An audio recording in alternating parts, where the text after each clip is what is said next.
Hey, this is Gary. This is Mike. And Daniel. We're not professionals. We're just three addicts sharing our experiences, strength, and hope regarding recovery. Having had a spiritual awakening as a result of these steps, we tried to carry this message to other addicts and to practice these principles in our lives. Hello, and welcome to another episode of the 12th Step Podcast. My name is Gary. And I'm Mike. And this is Daniel. Well, gentlemen, we have got a very significant email. Yes. With, wow, just a lot of heartfelt stuff. And I'll be honest with you, we received this email a little while ago, and we've been kind of sitting on it and processing it and thinking about it. And I know that I myself have, discussed it with my significant other and my therapist and a couple members of my support group, because there's just so much in this email, and there's just so much in it. We could make a series of episodes on this, and I know that you guys have both read it and have done very much the same thing, and we've been discussing how we wanted to approach this, and in our infinite wisdom, we've decided that we're just going to go with it. We're just going to go with it. And before we really go too far, I just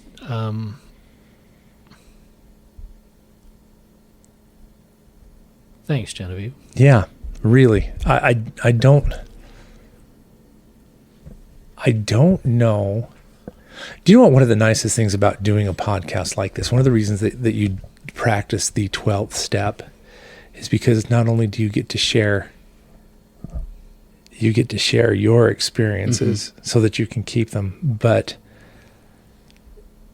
you get to be a part of some other people's lives. And when you discuss this kind of thing, there's opportunities to feel gratitude for where you're at. There's opportunities to feel some compassion, right? And to see, to take a problem like this and see it from somebody else's perspective as you hear their story deepens your understanding of the problem and the things that we actually deal with and how reaching it actually is.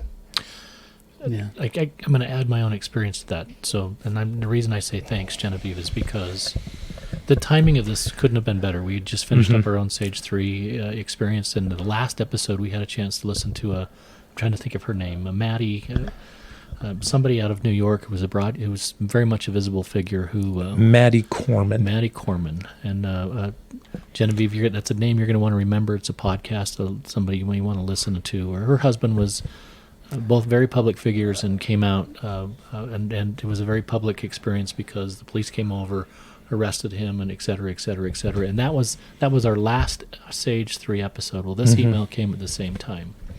And part of the reason why I find that so incredibly powerful is because at the table who's sitting here right now, I'm the one who didn't get caught. Mm-hmm. My experience was such that I knew I had a problem of some type. I didn't know what it was, so I went to see my therapist. And then somewhere down the road, 7, 8, 9 months later, I had a chance to visit with my wife and say, look, I have this problem I've been dealing with. And that's relevant to me because I don't know that I ever felt the complete impact of what it feels to be the victim. Mm-hmm. I think both of you experienced that to some extent when your universe kind of came crashing down, and how difficult that might have been. Mine was not that way. And so for me to have that experience with Maddie Corman, watching that video, and then to see this text or this email from Genevieve has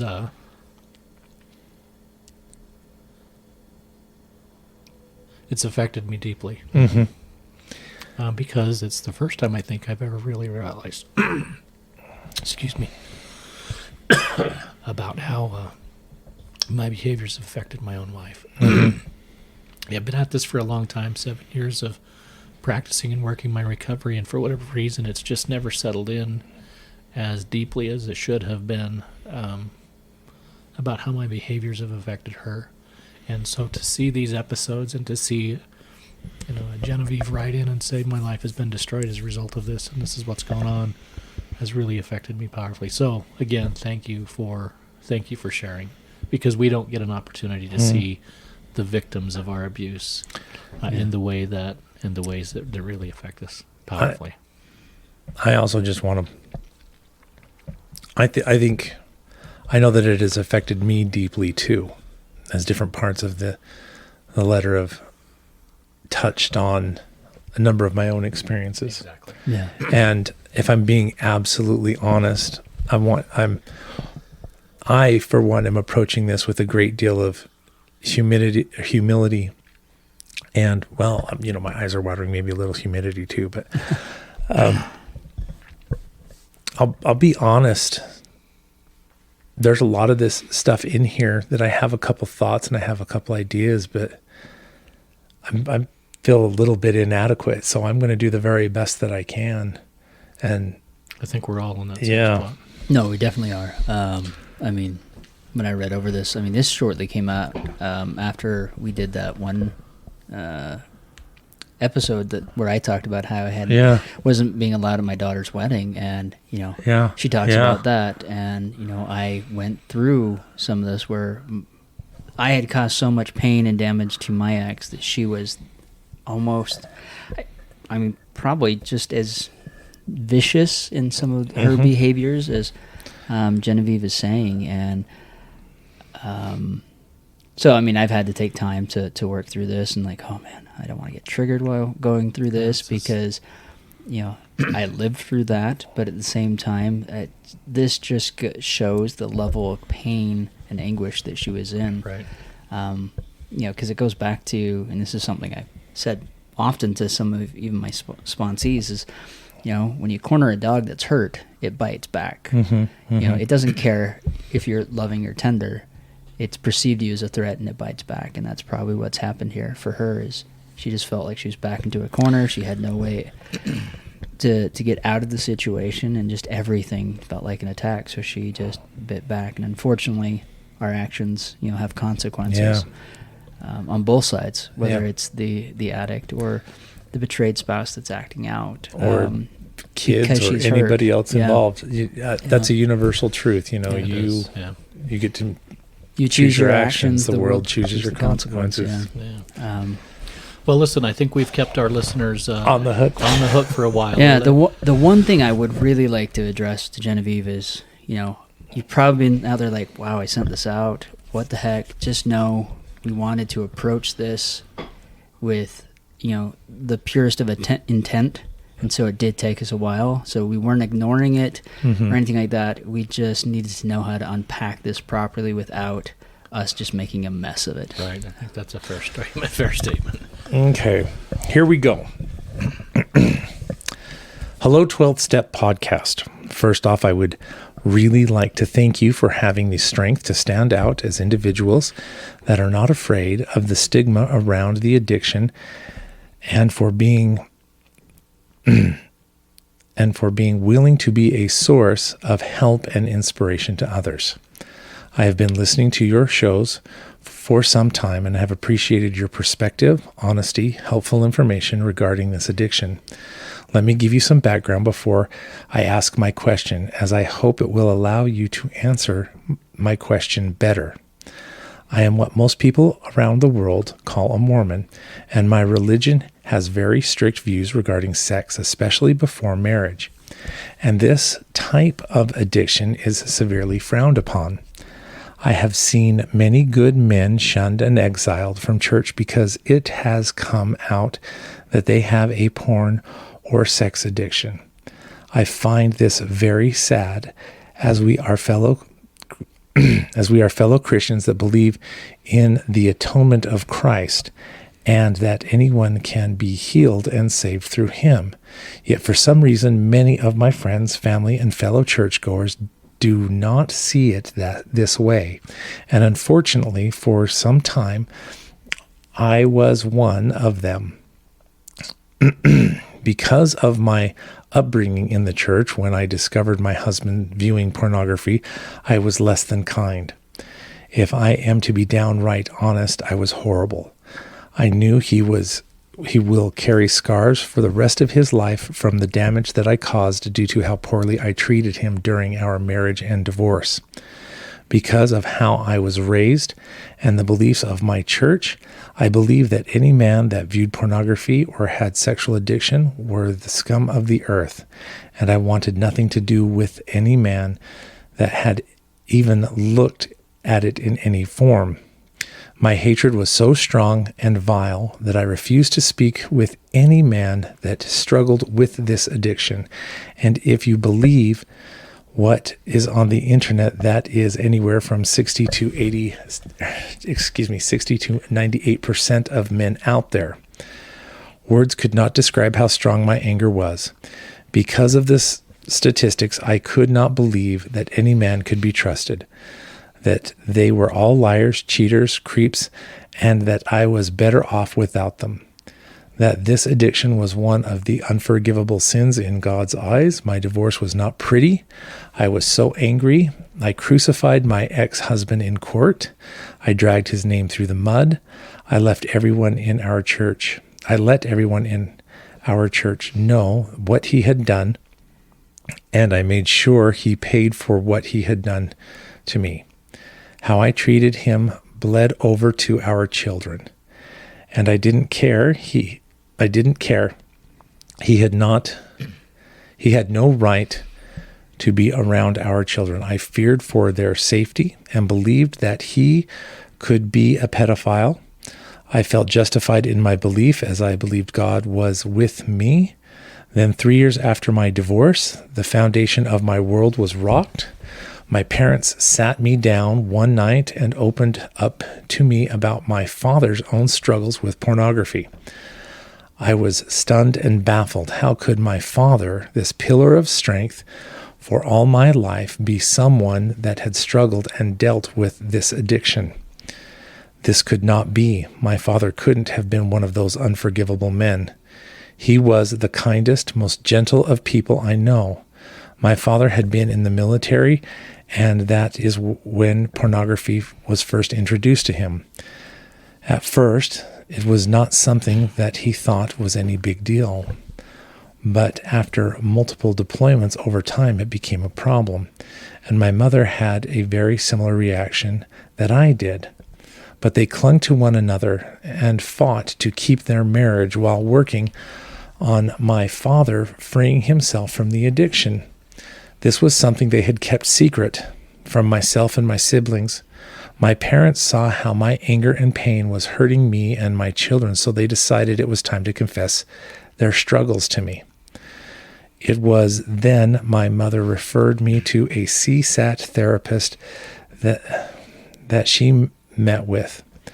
I met with a therapist, and because of how intense my anger was at men and my false belief that my father was the only exception in the world that could escape this addiction, my therapist required me to listen to your podcast, and that I had to listen to at least 10 episodes. I reluctantly listened to the 10 episodes I was required to listen to. And I hated this assignment because you started off every show informing the world that each of you are addicts.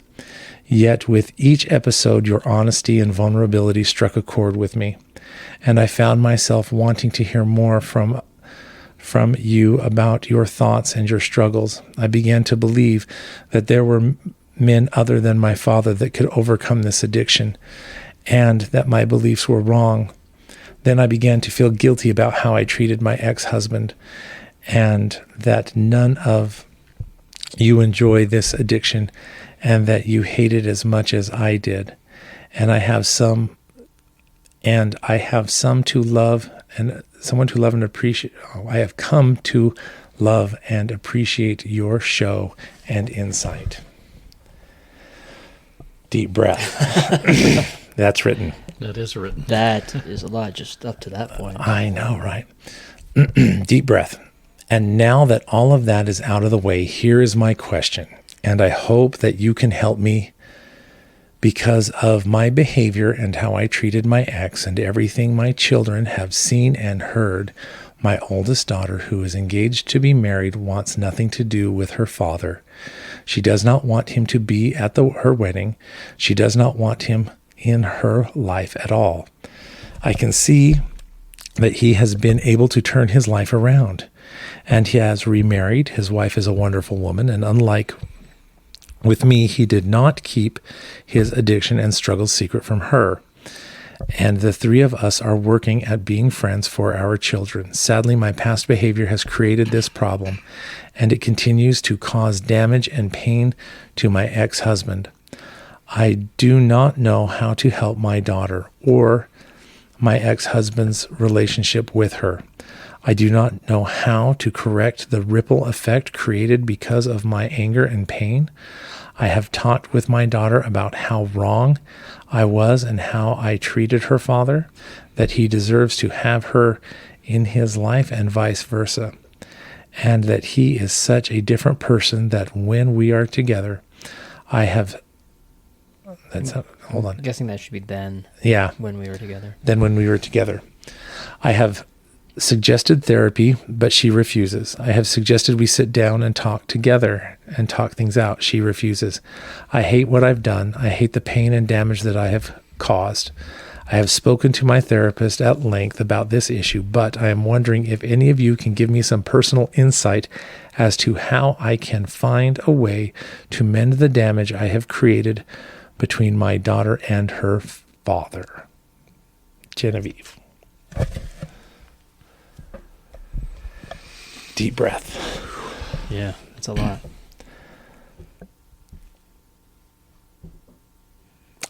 My heart goes out Yeah. to everybody involved. I mean, sad thing is about this addiction is that you got to get out of it. There's just no winners. You know what I mean? I'm going to start with a story, Genevieve. Okay. I'm going to refer to some names that I'm certain that you're going to understand and know who they are.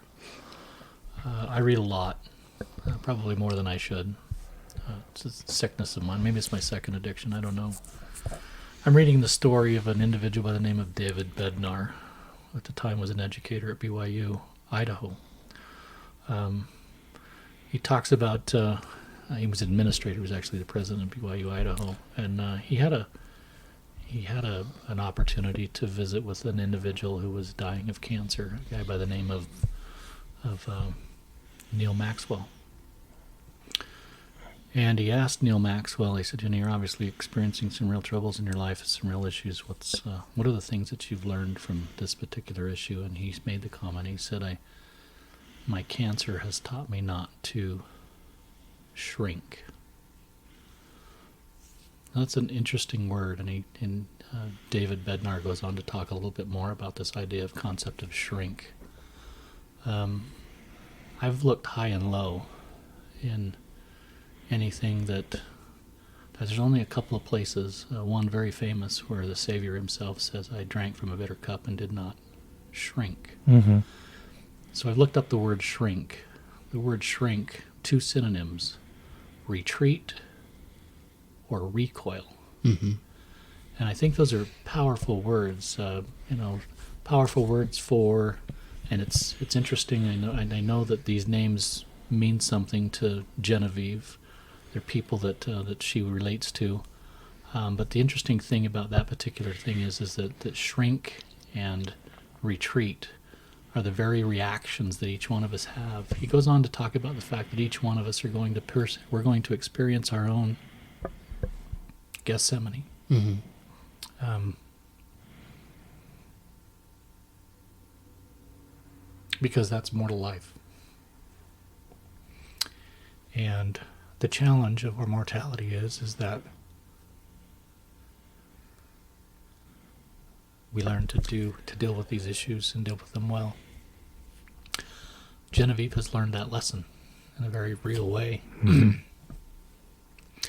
Unfortunately, she doesn't have the opportunity and doesn't have the ability to live her daughter's life. Yeah. And to impose her will as a parent in a way that she can break whatever the situation is between her daughter and her ex-husband. But that's really the challenge for each one of us, is to realize and to be better Mm-hmm. to not shrink, not shrink. And I think that's a powerful, powerful lesson for each one of us. I think I've been incredibly blessed that my wife's response to my my admittance of my own issues, she didn't shrink. And after several years that we're still working through our marriage and trying to find ways that we can work together as a husband and wife, and that she doesn't retreat and she doesn't strike out. Now that's not to say that we're perfect, it's to say that we're working on it. Mm-hmm. And I think that's a significant deal. What a golden opportunity, what a fantastic lesson for Genevieve and for her family and for everybody involved to be able to figure out how difficult these moments of life are. Yeah. I don't believe that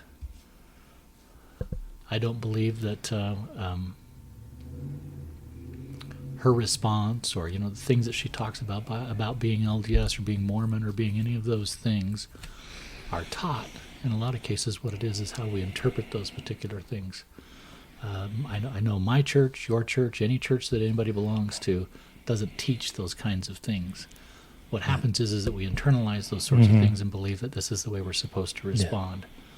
And I think it's the older I get, the softer I become, the better I realize, the more I realize that I need to be kind to people. I need to do what I need to do because my children are listening, my grandchildren are paying attention, and it's hard. That's a hard thing.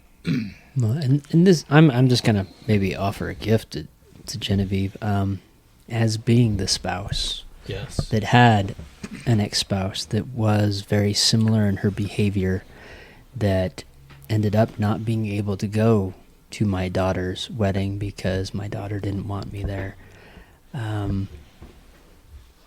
Your daughter wasn't only paying attention to you. Right. There were many behaviors that I was doing that caused that rift. Yes, my ex did contribute some to there, but so did I. I was also a contributing factor into this breakdown in the relationship between my daughter and I. And I'm sure your ex-husband, wants that relationship as much as you want her to have that relationship, but it has to be on her timetable. And he just needs to be patient and loving and wait, as do you, because you can't force her to have a relationship. Right. You can continue to be loving. You can continue to remind her that, her dad's a good man, that he's changed, that you see that change, but you have to let her make the decision to say, okay, I want to give dad a chance. That's something she has to choose, as hard as it is, and accept that the part you've played in this, you realize your mistake, you've apologized, you're trying to atone for it, but your ex has to do the same thing. That's something that I'm doing. Is I didn't, I wasn't allowed at my daughter's wedding. I didn't fight it. I didn't complain. I didn't moan. I didn't make my daughter feel bad in any way, shape, or form. I made sure my oldest son took a wedding gift that still arrived. I wrote a nice little letter to the both of them, wishing them the best. It was all about them. And now I'm just waiting. One day I will probably get a phone call or a letter, or she'll show up at my door, and then we can start building. But it has to be on her time. It can't be on mine. Right. Yeah, I'd like to build on that a little bit. You got to where you're at now, but there were certain things that you had to go through to get there. Yeah. Absolutely. It took the time it needed for you to get where you're at now. Yeah. And so there are a couple of things I'd like to say before I get into some of my thoughts. The first thing, in the beginning of your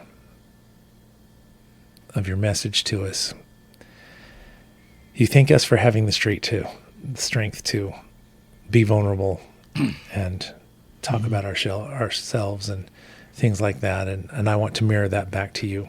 In sharing this with us, you've done the very same thing. Oh my gosh, this was tremendous. Very powerful. I don't think there was a non-teary eye I know. as you were reading through that between the three of us.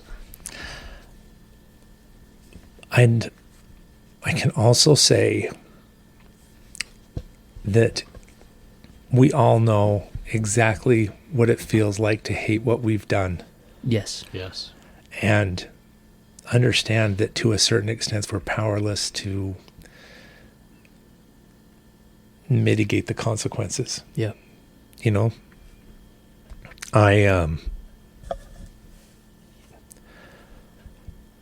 had to put back together every significant relationship in my life.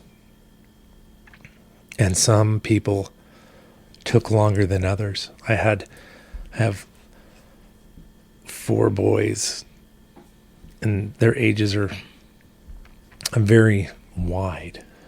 And my oldest was very quick to forgive. My second took time. A little longer. He took a lot of time, actually.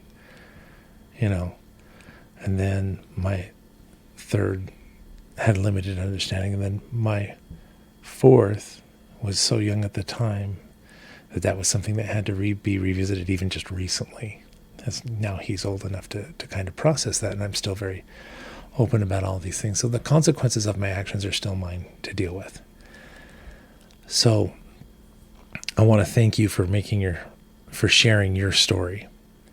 You know, I think that you being so forthright and honest about your feelings and how you dealt with them and the consequences of those actions are going to find a home and strike a chord with a lot of our listeners. Yes. Oh yeah. You know, and you know, thank you for sharing. You're not going to get any condemnation from anybody here. Nope. We all Not at all. We all know how it feels to carry the burden of wishing that we had done things differently. Yes.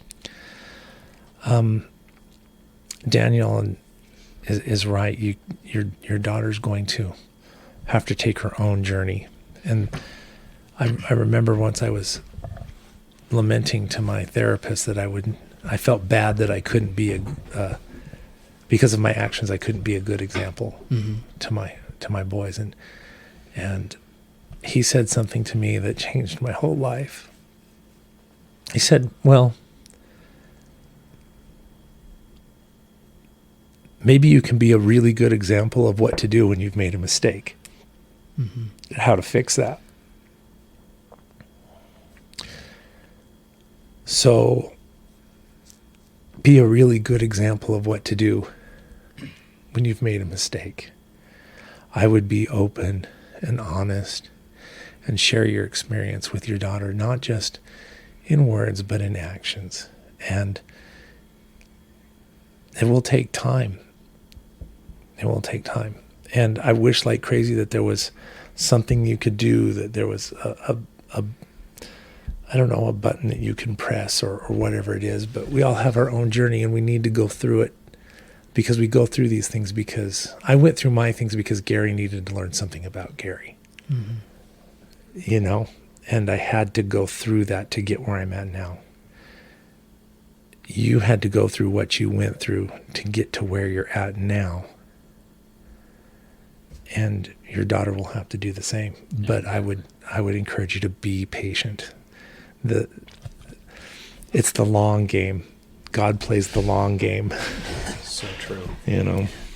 Well, I think one of the really interesting things here, continue to build your relationship with your ex-husband. I mean, not that you're going to be like in a married relationship anymore, but with him and his spouse, if your daughter can continue to see that you are friends, that's going to really be valuable. Because if she can see you in that place, then she's eventually going to say, okay, maybe mom, what I saw with mom was wrong. Maybe it's time to give it a chance. You got that same opportunity when your parents sat you down and said, hey, let's tell you the truth about our relationship. Yeah, so there's kind of a mirror here that I'm starting to see is, maybe yours isn't the same, because maybe that's why you want to sit down with your daughter, but it's not going to work with her.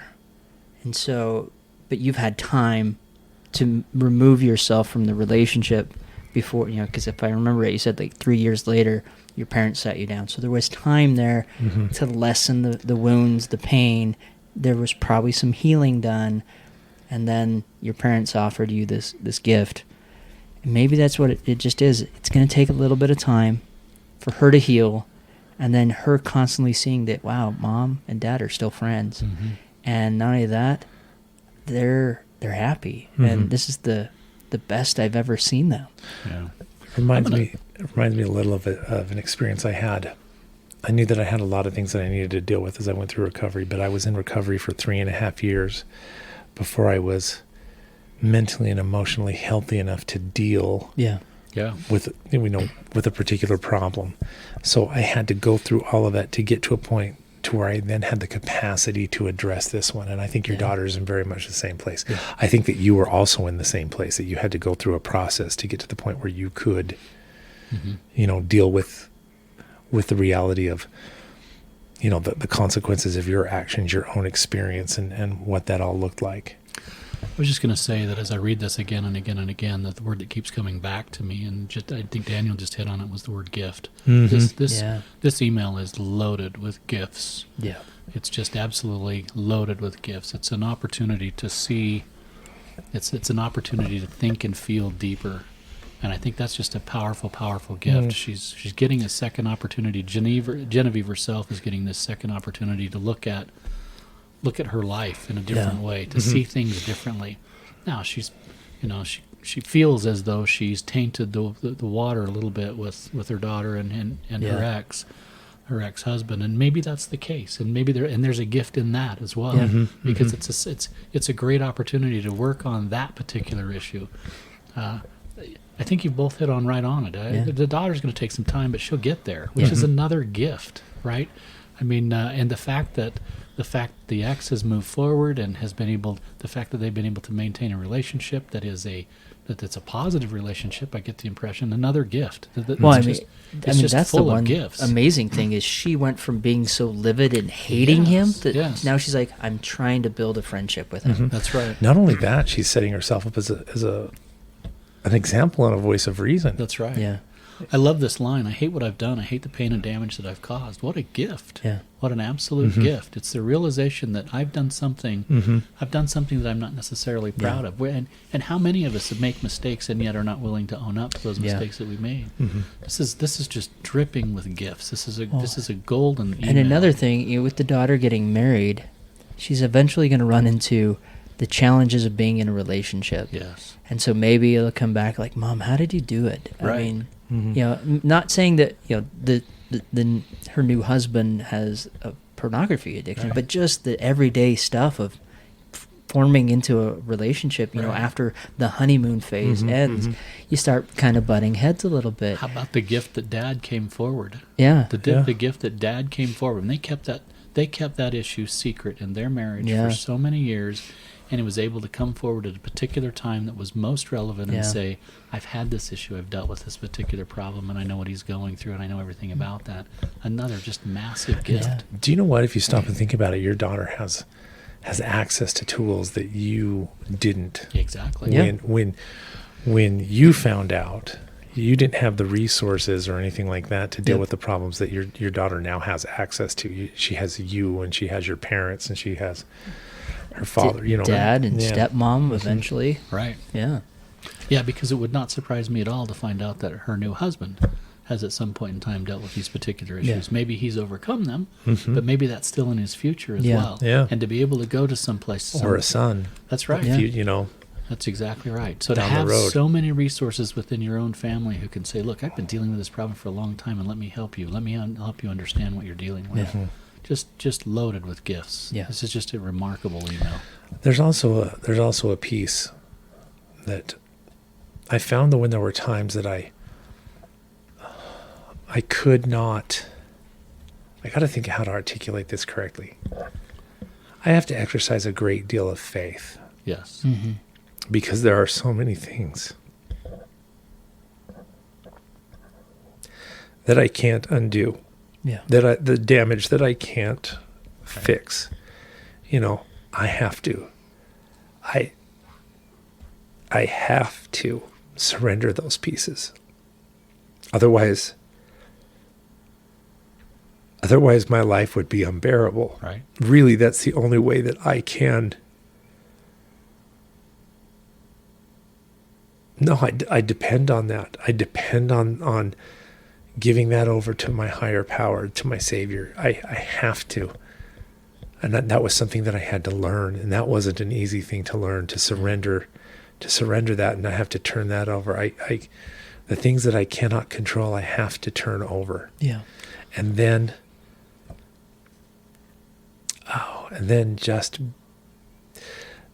there's a line from the New Testament that keeps coming back to me, be still and know that I am God. Just, Right. Powerful. Yeah.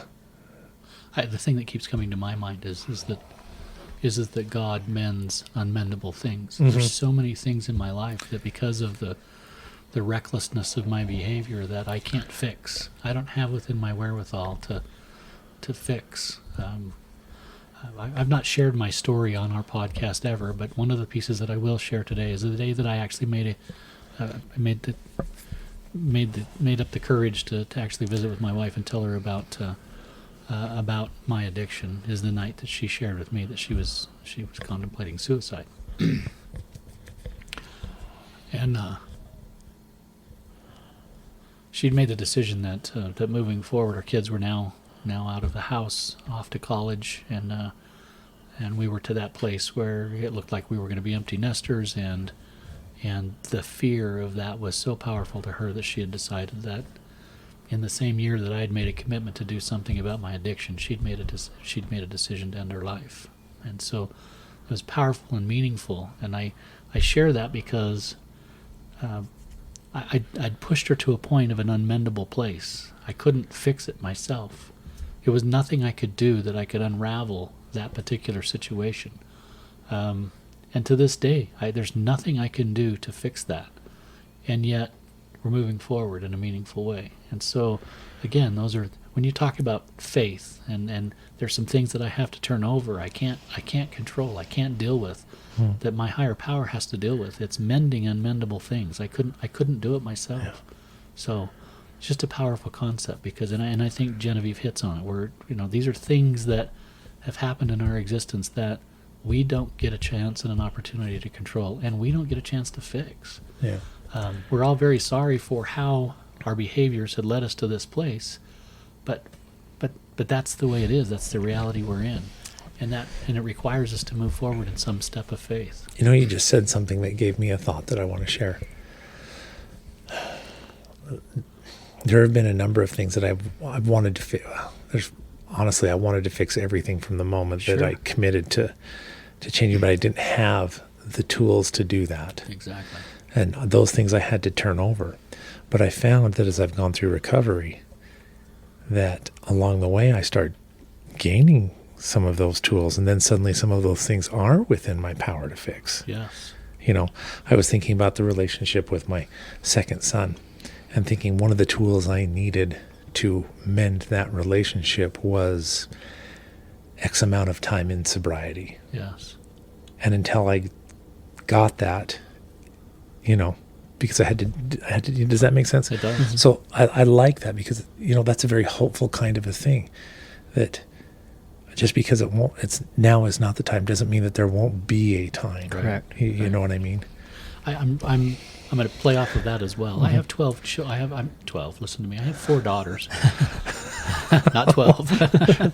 I have 4 daughters, and though they know a little bit about myself, I've never actually sat down with them and actually gone over, with the exception of my oldest.